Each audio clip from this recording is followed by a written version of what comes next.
आरोपी गुजरात भाग सकता है, इसकी आशंका है। यानी दादर से ट्रेन पकड़ के वो गुजरात भाग सकता है, इसकी भी आशंका है। इस वक्त की सबसे बड़ी खबर, यानी दूसरे राज्य की पुलिस भी अब इन्वॉल्व होगी इस केस में। अगर ऐसा है, आशंका है कि आरोपी का एक लोकेशन पालघर में भी मिला है।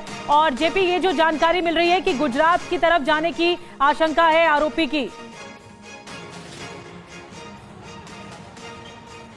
बिल्कुल, देखिए यही मैं आपको बता रहा था कि बैंड्रा से वो दादर गया, दादर में उसने हेडफोन खरीदा वहां पर 55 रुपए का, और उसके बाद वो दादर टर्मिनस गया, टर्मिनस से उसने एक लंबी दूरी की गाड़ी पकड़ी। और स्वाभाविक है वो जो ट्रेन है वो गुजरात के रूट की है, क्योंकि ये जिस रूट पर हम अभी खड़े हैं बैंड्रा में, ये वेस्टर्न लाइन का रूट है। और इसी रूट पर आगे मुंबई के बाद विरार, वसई, पालघर के बाद वापी, सूरत के आगे आप देखेंगे नौसारी से होते हुए सीधा अहमदाबाद पहुंचा जा सकता है। तो ये वही रूट है और वो रैंडम भाग रहा होगा, वो कोई खास ठिकाने पर नहीं भाग रहा होगा और रैंडम भाग रहा है। इसीलिए पुलिस को ज्यादा दिक्कत आ रही है। बड़े अपराधी को पकड़ना ज्यादा आसान होता है, छोटे अपराधी को पकड़ना मुश्किल होता है। उसका कारण यह है कि छोटे अपराधी का कोई फिंगरप्रिंट, कोई रेटिना प्रिंट या कोई उसके दूसरे एविडेंसेस, इलेक्ट्रॉनिक एविडेंसेस या दूसरे एविडेंस नहीं होते पुलिस के पास रिकॉर्ड में। और इसी वजह से पुलिस को नए तरीके से ये एविडेंस क्रिएट करने पड़ते हैं। मोबाइल नंबर नहीं है तो रैंडम वो मोबाइल नंबर कैसे पुलिस ढूंढेगी? छोटे अपराधियों का जो लोकेशन नहीं मिल रहा, फिंगरप्रिंट नहीं मिल रहे, फॉरेंसिक नहीं मिल रहे, तो अब ढूंढा कैसे जाएगा?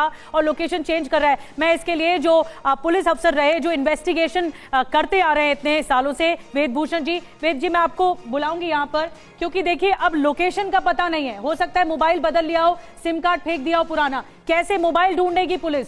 कैसे नंबर ढूंढेगी? कैसे उससे जुड़े नंबर कहां कांटेक्ट किया होगा वो ढूंढेगी? देखिए निधि, मुंबई पुलिस एक प्रोफेशनल पुलिस है। और आपको याद होगा, बहुत पुराना केस, शायद आप बहुत छोटी रही होंगी, गुलशन कुमार मर्डर हुआ था, आपको याद है? जी। ये मर्डर हुआ था और इसके अपराधी अब लंदन में रह रहे हैं। इसके बाद आपने देखा सुशांत राजपूत केस, जिस पे हमने बहुत सारी बहस की। सुशांत केस मुंबई पुलिस की बेस्ट इन्वेस्टिगेशन थी आज भी। और नोएडा में जो मर्डर जिसका हम जिक्र कर रहे थे बीच में, आरुषि मर्डर केस, तो सुशांत मर्डर केस में जहां मुंबई पुलिस की इन्वेस्टिगेशन जाकर एंड हुई थी, आज भी वही इन्वेस्टिगेशन सीबीआई उस पर 4.5 साल हो गए वहीं का वहीं खड़ी हुई है। तो अभी किसी कंक्लूजन पर पहुंचना नहीं, जो छोटे अपराधी होते हैं वो अगर भाग जाते हैं तो उनको कैसे ट्रेस करती है पुलिस? अभी आपको, हाँ मैं बताता हूँ आपको। अभी एक नेता का, हाई प्रोफाइल नेता का मर्डर हुआ था, आपको याद है? मुंबई के अंदर, उसके अंदर जो अपराधी बाबा सिद्दीकी, उसी के केस की बात कर रहा हूँ। उसके भागकर गए थे यूपी में। और कहाँ के रहने वाले थे? झुग्गी। जो असला था, टोटल उनकी प्रॉपर्टी को बेच दिया जाए तो रिवॉल्वर नहीं खरीद सकते। तो उनके लिंक कहीं ना कहीं से, इसका लिंक भी लग रहा है कहीं जुड़ा हुआ है। अभी नहीं कह सकते, आपको लग रहा है? प्रीमेच्योर होगा कहना। अच्छा। क्योंकि अभी जो, यदि इतना हाई प्रोफाइल गैंगस्टर होता तो उसके हाथ में भी ग्लॉक पिस्टल होती और वो जिसको भी शूट करना चाहता था, नौकरानी को, सैफ को, करीना को, तैमूर को, वो शूट आउट करके निकल जाता। तो इस तरह का हाई प्रोफाइल एक्यूज प्राइमरीली नहीं लग रहा है। क्योंकि कभी भी जो आप अभी क्यास लगाए जा रहे थे कि लॉरेंस गैंग, फला गैंग, उन्होंने ये करवा दिया।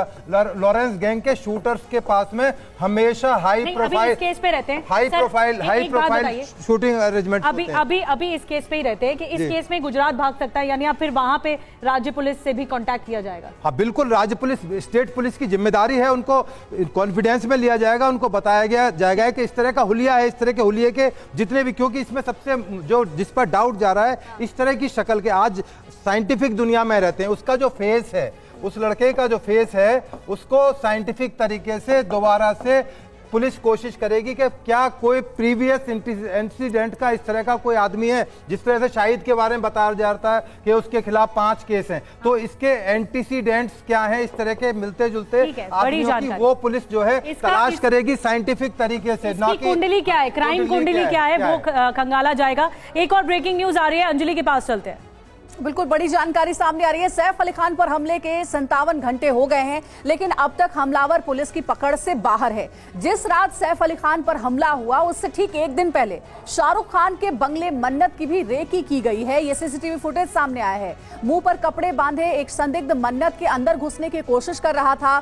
सैफ और शाहरुख के अलावा सलमान खान भी गैंगस्टर के निशाने पर रहे हैं। लॉरेंस गैंग से सलमान को मारने की कई बार धमकियां मिल चुकी हैं और इसीलिए उनकी पूरी बालकनी को बुलेट प्रूफ किया गया था।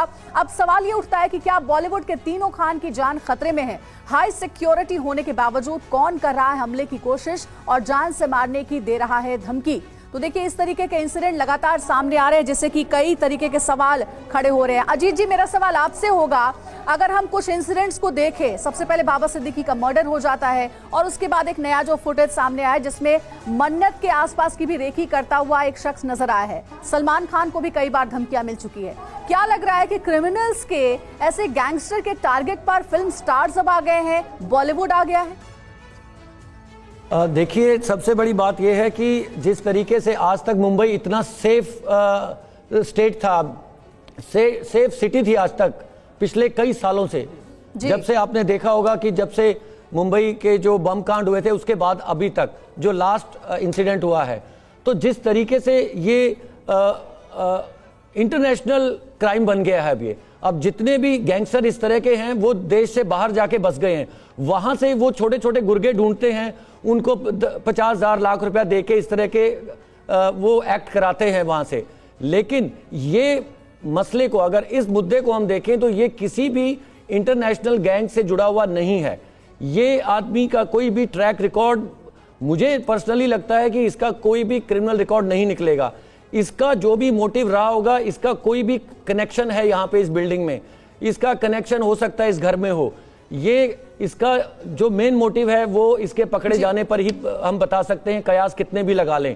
लेकिन जिस तरह से मुंबई की सेफ्टी के जो प्रश्न उठने लग गए हैं, जिस तरीके से मुंबई में आज इस तरह की हरकतें होने लग गई हैं, ये मुंबई के लिए एक बड़ा खतरा बनता जा रहा है और इन चीज़ों को यहाँ पर दबाना पड़ेगा, इन चीज़ों को ख़त्म करना पड़ेगा, जिसके मुंबई जो एक सेफ सिटी कहलाती है वो फिर से सेफ सिटी का उसको दर्जा मिले। बिल्कुल, मुंबई अब ऐसा लग रहा है कि सुरक्षित नहीं है और सैफ अली खान पर हमले के पीछे का मकसद क्या था, ये हमलावर के पकड़े जाने के बाद पता चलेगा।